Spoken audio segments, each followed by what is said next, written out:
Sometimes I find these defective signs for really cheap prices. They're perfect to use as a trash to treasure. With all the issues this one had, I decided to use some joint compound to give it a nice texture underneath the paint. I'm going to use a putty knife to spread it on, and I'm going to make sure that I vary my directions and pressure throughout. I want to get a really good coating over any portion of the sign that's raised. There's some glitter and lettering that's raised, so I want to make sure I cover all that really well. Once it has dried thoroughly, which is usually overnight, I'm ready to base coat it. I'm going to go ahead and add white paint. I'm going to add a little bit of gray also to just kind of give it a little more of a distressed look.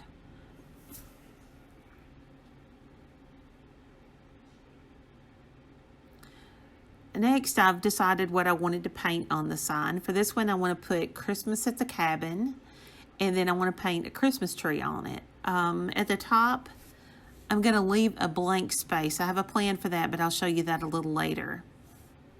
For now, I want to skip down and paint my word. It doesn't have to be perfect. I'll be distressing it later, but I do want a good coverage.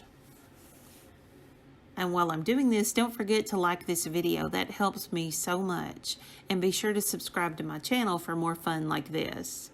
Underneath the words, I wanted to paint a large type of Christmas tree, so I used green, black, and white paint to create it. Underneath, I added a little bit of cobalt blue for a little bit of contrast. Now, once everything is completely dry, I'm going to use some sandpaper to distress it a little bit. I don't want it to look so freshly painted.